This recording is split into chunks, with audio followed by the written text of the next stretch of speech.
एक पेन और कॉपी लेकर बैठना है, सारे रूल को नोट करना है। बस सब्जेक्ट वर्ब एग्रीमेंट का आपको कहीं पर भी कभी भी कोई भी क्वेश्चन मिलता है आप उसे छुट्टियों में कर ले जाएंगे।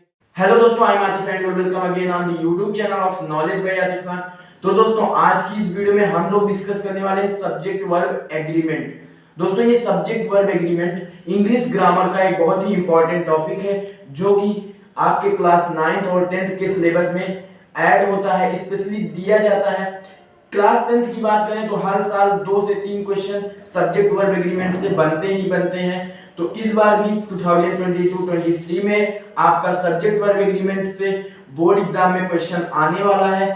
आप क्लास 9th में है, 10th में है, नहीं भी है, तब भी ये वीडियो आपके लिए यूजफुल होने वाली है। तो इस वीडियो को पूरा देखना। इस वीडियो में हम लोग सब्जेक्ट वर्ब एग्रीमेंट को पूरा डिटेल में डिस्कस करने वाले हैं।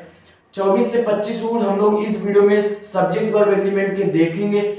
बिलीव करिए, अगर इस वीडियो को आप लोग देख लेते हैं ना, तो आपको कुछ भी रटने की जरूरत नहीं होगी। वो जो 24 से 25 रूल है ना सब्जेक्ट वर्ब एग्रीमेंट को, इसी वीडियो को देखने के बाद आपको सारे रूल समझ में आ जाएंगे।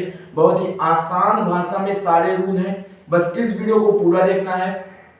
करना क्या है, आपको एक कॉपी और पेन लेकर बैठना है।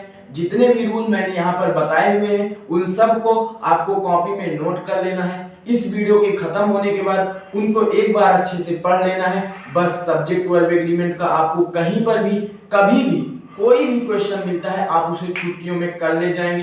अगर आप चैनल पर नए हैं तो लाल वाला बटन दबाकर चैनल को सब्सक्राइब कर लेना और बेल आइकन को ऑन कर लेना, ताकि आने वाली सारी वीडियोस की जानकारी आपको टाइम टू टाइम मिलती रहे। तो चलिए शुरू करते हैं। दोस्तों, रूल को समझने से पहले समझ लेते हैं singular subject, singular verb, plural subject और प्लूरल वर्ब। इस चीज को अच्छे से समझ लेंगे तो आगे रूल को समझने में आसानी होगी। देखिए, सिंगुलर सब्जेक्ट क्या होता है? जब किसी भी सब्जेक्ट के साथ यस या ईएस ना लगा हो तो उसे हम सिंगुलर सब्जेक्ट मानते हैं। किसी भी सब्जेक्ट के साथ यस या ईएस नहीं लगा है तो वो क्या होगा? सिंगुलर सब्जेक्ट होगा। और किसी भी सब्जेक्ट के साथ यस या ईएस लगा हुआ हो तो हमारा प्लूरल सब्जेक्ट होगा। अभी इसे एग्जाम्पल से और अच्छे से मैं आपको समझाऊंगा। अब सिंगुलर वर्ब क्या होती है? किसी भी वर्ब के साथ, कोई भी वर्ब हो, उसके साथ यस और ईएस जुड़ा हुआ हो तो वो क्या होगी? सिंगुलर वर्ब होगी।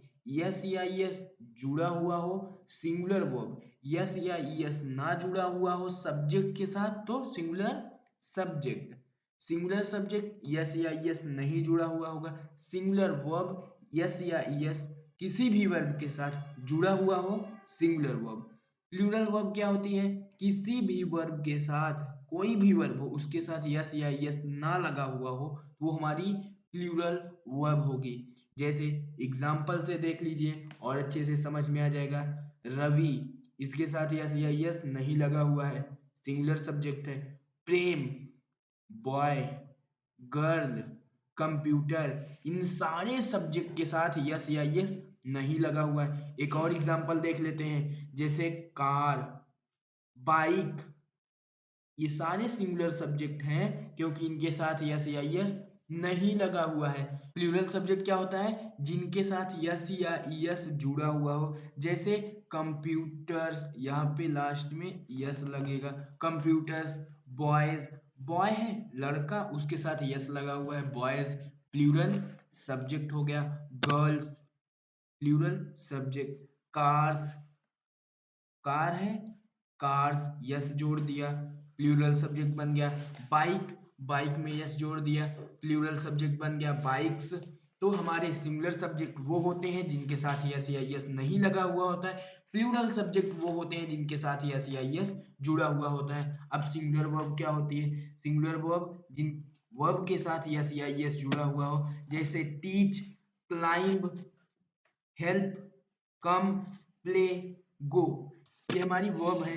इन सब के साथ यस या यस लगा हुआ है कि नहीं लगा हुआ है? बिल्कुल लगा हुआ है। Teaches, climbs, helps, comes, plays, goes, go, es जोड़ दिया हमने, गोज।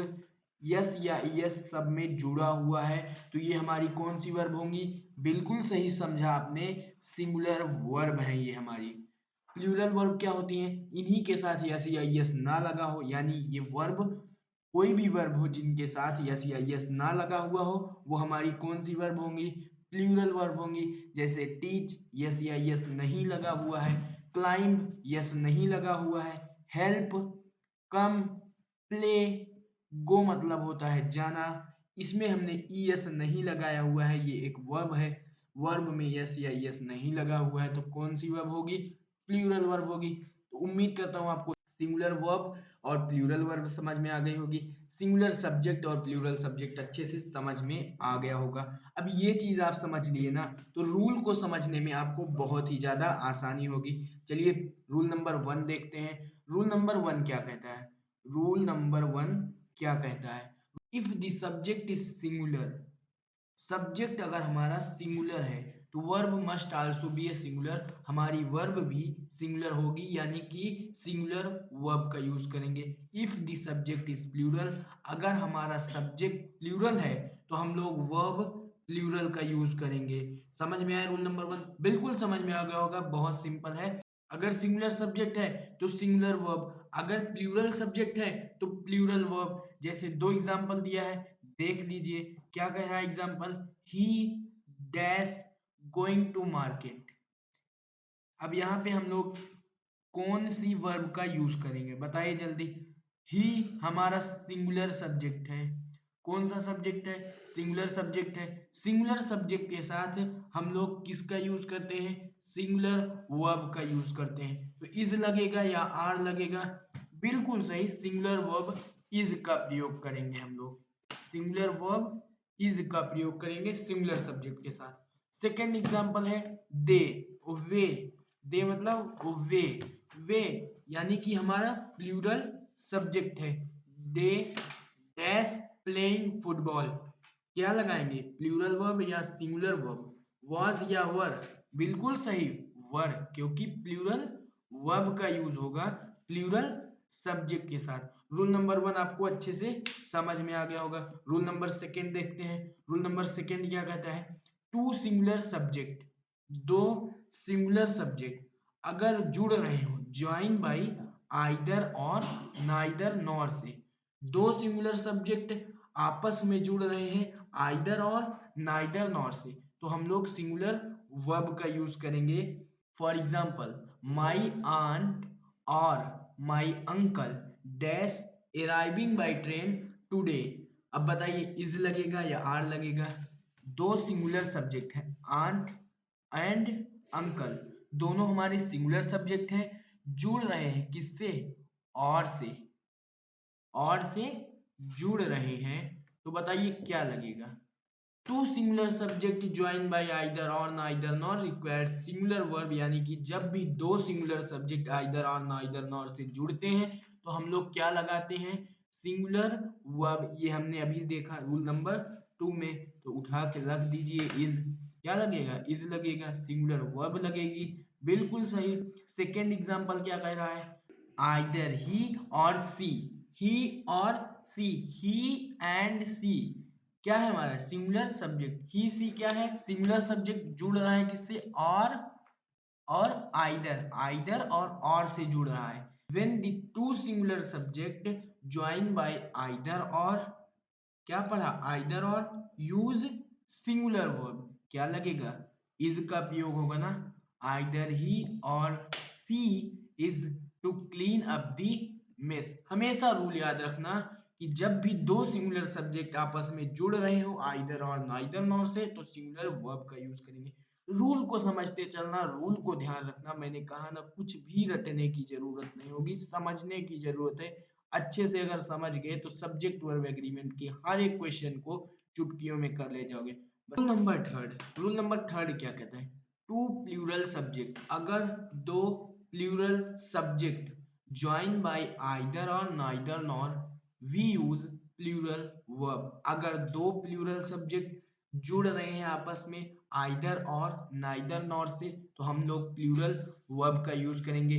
जैसे माई ब्रदर्स और my friends, brothers friends, yes लग गया ना, प्लूरल सब्जेक्ट के साथ यस या यस जुड़ा हुआ होता है, प्लूरल सब्जेक्ट के साथ यस या यस जुड़ा हुआ होता है। स्टार्टिंग में मैंने आपको बता दिया था प्लूरल सब्जेक्ट की पहचान क्या है? तो यहाँ पे फ्रेंड्स और ब्रदर्स यानी कि प्लूरल सब्जेक्ट जुड़ रहे हैं किससे? और से जुड़ रहे हैं। क्या यूज करेंगे? प्लूरल वर्ब का। बताओ कुछ भी रटने की जरूरत हुई क्या? कुछ भी रटना हुआ क्या? बिल्कुल नहीं। बहुत ही सिंपल है, बहुत ही आसान है। तो क्या लगाएंगे बताओ? बिल्कुल सही, आर का प्रयोग करेंगे, प्लूरल वर्ब का प्रयोग करेंगे। आर लगेगा यहाँ पर, क्या लगेगा? आर लगेगा। आर लगेगा। माय ब्रदर्स और my friends are played football. Second example क्या कहता है? आइदर वी और दे। वी और दे हमारा प्लूरल सब्जेक्ट है। आइदर और से क्या जुड़ रहे हैं? दो प्लूरल सब्जेक्ट। क्या लगाएंगे? प्लूरल वर्ब का यूज करेंगे। आर लगेगा या इज? आर लगेगा, बिल्कुल प्लूरल वर्ब का यूज होगा। यहाँ पर क्या लगाएंगे? आर लगाएंगे। Because when two plural subject joined by either or neither nor we use always plural verb। ये चीज ध्यान रखना। रूल नंबर थर्ड समझ में आ गया होगा, बिल्कुल अच्छे से समझ में आ गया होगा। रूल नंबर फोर्थ देखते हैं। रूल नंबर फोर क्या कहता है? If one subject is singular and one subject is plural are joined by either or neither nor। either और neither nor से अगर एक सब्जेक्ट सिंगुलर है और एक सब्जेक्ट प्लूरल है, दोनों आपस में जुड़ रहे हैं either और neither nor से, तो we use the verb according to the nearest subject। यानी कि एक सब्जेक्ट सिंगुलर हो, एक सब्जेक्ट प्लूरल हो। अब वो पहला सब्जेक्ट सिंगुलर हो सकता है या पहला सब्जेक्ट प्लूरल भी हो सकता है, दूसरा सब्जेक्ट सिंगुलर भी हो सकता है, प्लूरल भी हो सकता है। आगे पीछे कोई भी सिंगुलर या प्लूरल हो सकता है। दो सब्जेक्ट होंगे, एक सिंगुलर होगा, एक प्लूरल होंगे। चाहे वो पहले पे होगा, दूसरे पे होगा, दूसरे पे प्लूरल होगा, पहले पे सिंगुलर होगा। तो ऐसे दो सब्जेक्ट होंगे, एक सिंगुलर एक प्लूरल, आपस में जुड़ रहे होंगे आइदर और नाइदर नॉर से। We use the verb according to the nearest subject. जैसे दोस्तों फर्स्ट एग्जांपल देखिए, क्या कह रहा है first example? Neither bikes nor car. दो सब्जेक्ट है, एक प्लूरल है, एक सब्जेक्ट सिंगुलर है, दोनों आपस में जुड़ रहे हैं किससे? नाइदर और नॉर से। पहला सब्जेक्ट क्या है? बाइक्स, ये हमारा प्लूरल है। क्यों प्लूरल है? यहाँ पर प्लूरल सब्जेक्ट की पहचान क्या है? मैंने आपको स्टार्टिंग में ही बता दिया था। यस या ईएस लगा हो तो वो हमारा प्लूरल सब्जेक्ट होता है। सब्जेक्ट के साथ यस या ईएस लगा हो तो वो सब्जेक्ट हमारा क्या होगा? प्लूरल होगा। यहाँ पे बाइक के साथ यस लगा हुआ है, बाइक्स हमारा प्लूरल सब्जेक्ट है। उसके बाद कार, कार हमारा सिंगुलर सब्जेक्ट है क्योंकि ये विदाउट यस या ईएस है, तो ये हमारा सिंगुलर सब्जेक्ट है। Neither bikes nor car dash here. अब बताइए क्या वर्ब का यूज करेंगे? Verb use according to the nearest subject when two subject one is singular and one is plural join by either और नाइदर नॉर। मैंने पढ़ा भी रूल नंबर 4, बिल्कुल यही था। तो क्या यूज करेंगे? यूज करेंगे सिंगुलर वर्ब इज का, क्योंकि हमारा जो नियरेस्ट सब्जेक्ट कार है वो क्या है? सिंगुलर है। हम लोग सिंगुलर वर्ब का यूज करेंगे। सेकंड एग्जांपल, बाउल और plates dash kept for serving. Bowl हमारा सिंगुलर सब्जेक्ट है और प्लेट्स यस लगा हुआ है, प्लूरल सब्जेक्ट हो गया, प्लूरल सब्जेक्ट। अब क्या रूल कहता है? रूल क्या कहता है? when two subject one is singular and one is plural are joined by either or neither nor verb use according to the nearest subject। बहुत ही सिंपल रूल है। यहाँ पे ये और से जुड़ रहा है, और से जुड़ रहा है। दोनों सब्जेक्ट क्या है? पहला सब्जेक्ट सिंगुलर है, दूसरा सब्जेक्ट प्लूरल है। Verb use according to the nearest subject. क्या वर्ब का यूज होगा? सिंगुलर या प्लूरल। क्या लगेगी? बिल्कुल आर लगेगी, इज नहीं लगेगा क्योंकि हमारा प्लूरल है। प्लूरल सब्जेक्ट के साथ प्लूरल वर्ब आर का इस्तेमाल होगा। रूल नंबर 4 समझ में आ गया होगा, बिल्कुल अच्छे से समझ में आ गया होगा रूल नंबर 4। देखते हैं रूल नंबर 5 क्या कहता है। रूल नंबर 5, सारे रूल सिंपल हैं, कुछ भी रटने की जरूरत नहीं है, बस समझते चलो।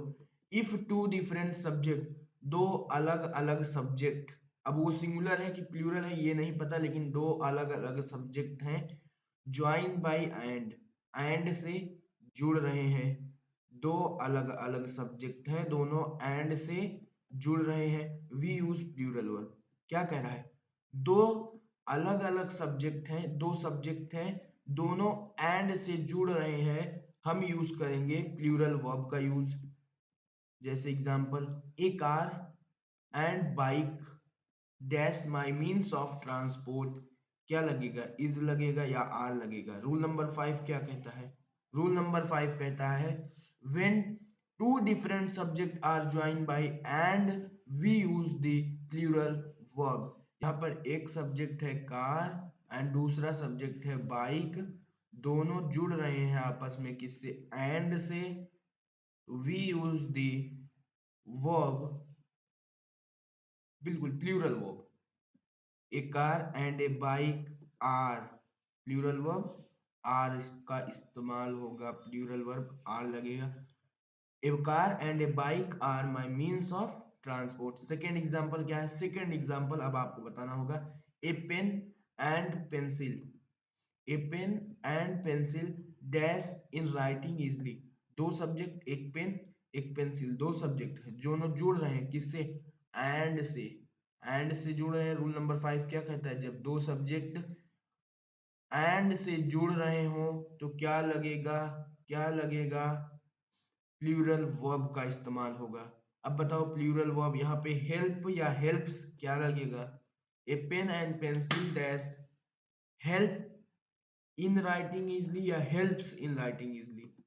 बिल्कुल सही, मैंने आपको स्टार्टिंग में समझाया था कि प्लूरल वर्ब क्या होती है और सिंगुलर वर्ब क्या होती है। कि हेल्प्स नहीं होगा, क्योंकि सिंगुलर वर्ब होती है हेल्प्स, यानी कि वर्ब के साथ यस जुड़ा हुआ हो तो सिंगुलर वर्ब, वर्ब के साथ यस ना जुड़ा हुआ हो तो हमारी होगी प्लूरल वर्ब, और प्लूरल वर्ब का इस्तेमाल करेंगे क्या?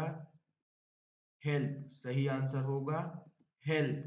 तो यहाँ पे क्या लगेगा? हेल्प लगेगा, बिल्कुल सही। A pen and pencil help in writing easily. Rule number 5 समझ में आया? रूल नंबर 5 अच्छे से समझ में आ गया होगा। देखते हैं रूल नंबर 6 क्या कहता है। रूल नंबर 6 कह रहा है, रूल नंबर 6 कहता है if two subject separated by and. अगर दो सब्जेक्ट अलग अलग हैं, वो एंड से जुड़े हुए हैं, रिफर द सेम पर्सन और थिंग। सेम पर्सन को, सेम पर्सन और किसी भी चीज को रिफर कर रहे हैं, उसके बारे में बता रहे हैं, वी यूज सिंगुलर वर्ब। क्या कह रहा है कि अगर दो सब्जेक्ट हैं, दोनों अलग अलग सब्जेक्ट एंड से जुड़ रहे हैं और वो सेम पर्सन और सेम थिंग, यानी कि सेम चीजों के बारे में रिफर कर रहे हैं, यानी कि बता रहे हैं, तो वो हम यूज करेंगे सिंगुलर वर्ब का। जैसे एग्जाम्पल से आपको अच्छे से समझ में आ जाएगा। देखिए example, our owner and manager. And से जुड़ा, दो सब्जेक्ट है, अलग अलग सब्जेक्ट है, ओनर एंड मैनेजर, दो सब्जेक्ट है, अमित, मिस्टर अमित, मतलब कि दो अलग अलग सब्जेक्ट रिफर कर रहे हैं सेम पर्सन, सेम आदमी को, वी यूज सिंगुलर वर्ब। यही कहता है रूल नंबर 6। क्या लगेगा? बिल्कुल सही, इज लगेगा। यहाँ पर क्या लगेगा? इज लगेगा। समझ में आया? रूल नंबर 6 क्या कहता है? When two subject separated by and. अगर दो सब्जेक्ट अलग अलग हैं और एंड से जुड़े हुए हैं, रिफर, रिफर कर रहे हैं किस बारे में? किस बारे में बता रहे हैं? सेम पर्सन के बारे में। दो सब्जेक्ट एंड से जुड़े हुए हैं और सेम पर्सन के बारे में बता रहे हैं, सेम चीजों के बारे में बता रहे हैं, B use singular verb. Rule number 7 देखते हैं। रूल नंबर 7 क्या कहता है? यहाँ पे आपको ये वर्ड्स जो दिए हुए हैं इनको याद करना होगा, इनको एक बार अच्छे से याद करना होगा, समझना होगा। जैसे each, either, neither, everyone, everybody, anyone, anybody, nobody, somebody, someone, no one are singular. ये सारे वर्ड्स क्या हैं? सिंगुलर हैं। And we use singular verb, और हम सिंगुलर वर्ब का यूज करेंगे। जैसे यहाँ पे 3 एग्जांपल दिया हुआ है, जल्दी से तीनों एग्जांपल को पढ़ते हैं, समझते हैं और वर्ब का इस्तेमाल करते हैं। फर्स्ट एग्जांपल है everyone dash done his homework. क्या आ गया? वर्ड क्या आ गया? एवरीवन। हमने रूल नंबर 7 में क्या पढ़ा है? एवरीवन अगर जैसा वर्ड होगा तो ये हमारा सिंगुलर होगा और वर्ब सिंगुलर का यूज होगा। तो क्या लगेगा, हैज लगेगा या हैव लगेगा? बिल्कुल सिंगुलर वर्ब हैज का इस्तेमाल होगा। क्या लगेगा, हैज लगेगा यहाँ पे। Second example, somebody dash left her purse. somebody क्या वर्ड आ गया, somebody। somebody हमारा क्या है, सिंगुलर वर्ड है, एक सिंगुलर है, सिंगुलर वर्ब का यूज करेंगे। क्या लगेगा, यहाँ पर भी हैज लगेगा, हैज का इस्तेमाल यहाँ पर भी होगा, क्योंकि ये सारे वर्ड्स अगर कहीं पर भी आपको दिखे, किसी भी सेंटेंस में आपको ये वर्ड दिख जाए, बस तुरंत समझ जाना कि हम सिंगुलर वर्ब का इस्तेमाल करेंगे। नो वन, नो वन क्या है, सिंगुलर सब्जेक्ट है। डैश हैप्पी दीज डे, क्या लगेगा, इज लगेगा या आर लगेगा, इज लगेगा, सिंगुलर वर्ब लगेगा, कि उन सारे वर्ड के साथ हम लोग सिंगुलर वर्ब का इस्तेमाल करते हैं। तो समझ में आया ना, सिंगुलर वर्ब कब यूज करेंगे, जब भी किसी भी सेंटेंस में आपको each, either, neither, everyone, everybody, anybody, anyone, nobody, somebody, someone, known, ये सारे अगर सब्जेक्ट के तरीके से आपको दिखे, सब्जेक्ट की जगह पर आपको ये दिखे, तो ये सारे क्या होंगे, सिंगुलर होंगे, और हमें यूज क्या करेंगे, सिंगुलर वर्ब का यूज करेंगे। रूल नंबर 7 आपको अच्छे से क्लियर हो गया होगा। रूल नंबर 8 क्या कहता है, रूल नंबर 8 कहता है collective noun are followed by singular verb. Collective noun क्या होगा, फॉलो करेगा किसे, सिंगुलर वर्ब को, यानी कि कलेक्टिव नाउन दिखे तो सिंगुलर वर्ब का यूज करेंगे, लेकिन if they refer single unit, अगर वो किसी सिंगल यूनिट की बात कर रहा हो। अब कुछ लोग कहेंगे ये कलेक्टिव नाउन क्या होता है, अरे नहीं पता कलेक्टिव नाउन, मैंने वीडियो बना रखी है नाउन क्या होता है, नाउन के हर एक टॉपिक की वीडियो, लिंक आपको नीचे डिस्क्रिप्शन बॉक्स में मिल जाएगी, जाओ देखो और अच्छे से समझो। यहाँ तो चलिए एग्जांपल्स इसे और अच्छे से समझते हैं। जैसे माई फैमिली मतलब मेरी फैमिली एक सिंगल यूनिट को रिफर कर रहा है, डैश फ्रॉम दिल्ली, क्या लगेगा, कम लगेगा या कम्स लगेगा। सिंगुलर वर्ब का इस्तेमाल होगा। सिंगुलर वर्ब क्या है, कम है या कम्स है, बिल्कुल सही, वर्ब के साथ यस या यस का जुड़ा हुआ होना सिंगुलर वर्ब होता है। मैंने आपको स्टार्टिंग में ही ये चीज बता दी थी। तो क्या यूज करेंगे, यहाँ पर हम लोग कम्स का यूज करेंगे, ना कि कम का यूज करेंगे। My family comes from Delhi, ये समझ में आया रूल नंबर 8। रूल नंबर 8 समझ में आया, बिल्कुल समझ में आ गया होगा। When collective noun refer a single unit, we use a singular verb. Rule number 9 क्या कहता है? Rule number 9 collective noun पर ही है। क्या बोल रहा है? Collective noun are followed plural verb. Collective noun plural verb का यूज करेंगे if they refer individual in the group. किसी एक individual group की बात कर रहा हो, or the part that make up a group, या किसी भी पार्ट की, किसी भी ऐसे पार्ट की बात कर रहा हो जो ग्रुप से बने हुए हैं। जैसे माई दी फैमिली, अब वो किसी एक फैमिली के बारे में बात नहीं कर रहा है, वो एक इंडिविजुअल ग्रुप की बात कर रहा है जो फैमिली से बने हुए हैं। टीम, टीम की बात कर रहा है, ये एक ऐसा पार्ट है जो ग्रुप से बना हुआ है, the part that make up the group.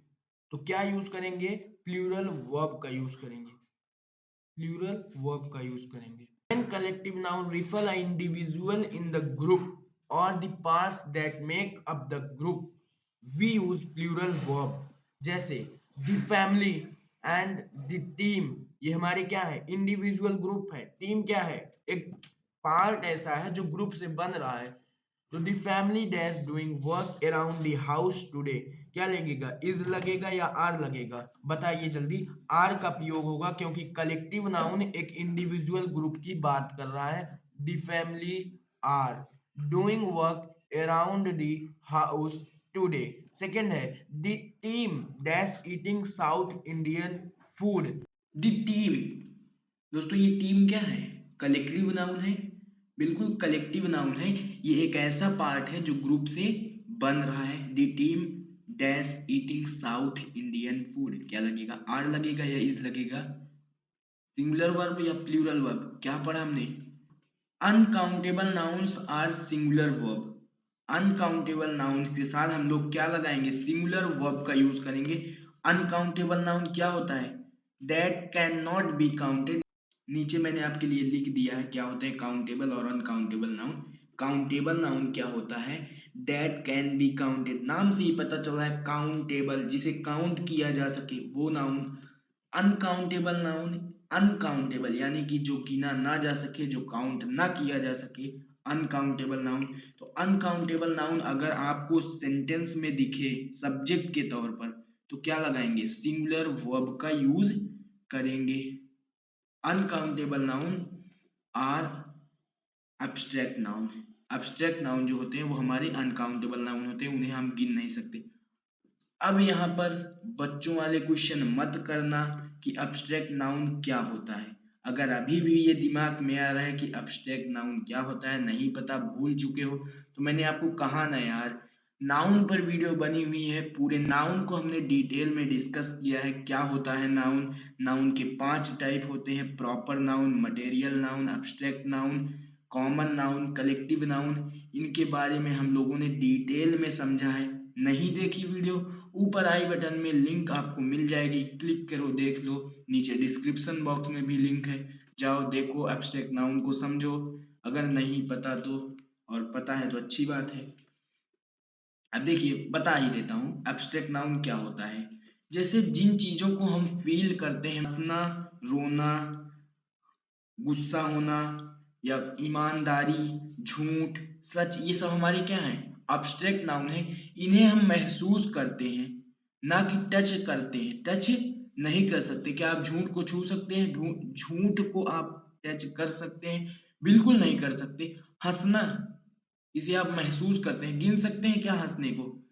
रोने को गिन सकते हैं क्या? बिल्कुल नहीं। यही हमारे होते हैं abstract noun, which can not touch, जो छुआ ना जा सके, which can not be counted, जो काउंट ना किया जा सके, वो क्या होते हैं, हमारे एब्स्ट्रैक्ट नाउन होते हैं। तो अब एग्जाम्पल बताने की जरूरत होगी भी नहीं, एक एग्जाम्पल फिर भी मैंने लिख दिया है आप लोगों के लिए कि एब्स्ट्रैक्ट नाउन यानी कि अनकाउंटेबल नाउन क्या यूज होगा, सिंगुलर वर्ब। हॉनेस्टी, ईमानदारी क्या है, डैश द बेस्ट पॉलिसी, क्या लगाएंगे, इज लगाएंगे या आर लगाएंगे?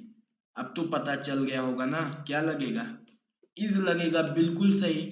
इज, ईमानदारी हम नहीं गिन सकते, ना छू सकते हैं, है एब्स्ट्रैक्ट नाउन यानी अनकाउंटेबल नाउन, सिंगुलर वर्ब का यूज होगा। रूल नंबर 10 समझ में आया? बिल्कुल समझ में आ गया होगा। रूल नंबर 11 क्या कहता है? रूल नंबर 11 क्या कहता है, when the subject consist of one of use plural verb, when the subject consist one of, subject के साथ one of लग जाए, स्टार्टिंग में one of लग जाए, प्लूरल वर्ब का यूज होगा। समझ में आया? सब्जेक्ट के साथ one of लग गया, प्लूरल क्या होगा, वर्ब क्या होगा, प्लूरल होगा, प्लूरल वर्ब का यूज होगा। रूल नंबर 11 ये कहता है, एग्जाम्पल देख लीजिए, अच्छे से समझेंगे। One of the family, family क्या है, फैमिली सब्जेक्ट है हमारा, इसके साथ क्या लग गया, वन ऑफ लग गया, क्या यूज करेंगे, आर या इज, बिल्कुल सही, प्लूरल वर्ब का यूज करेंगे। One of the family are going to Agra. Second example क्या कहता है, one of the birds, birds subject, उसके साथ लग गया क्या, वन ऑफ, क्या यूज करेंगे, सिंगुलर या प्लूरल वर्ब, सिंगुलर वर्ब या प्लूरल वर्ब? अब तो बता दो, बिल्कुल प्लूरल वर्ब का यूज करेंगे, वर का यूज होगा, किसका यूज होगा, वर का यूज करेंगे। One of the birds were singing. Rule number 11 समझ में आया? बहुत ही सिंपल सिंपल रूल है, मैंने कहा ना कुछ भी रटना नहीं है, समझते चलना है। इस वीडियो के खत्म होने के बाद एक बार सारे रूल को अच्छे से पढ़ लेना, सब्जेक्ट वर्ब एग्रीमेंट कभी नहीं भूलना।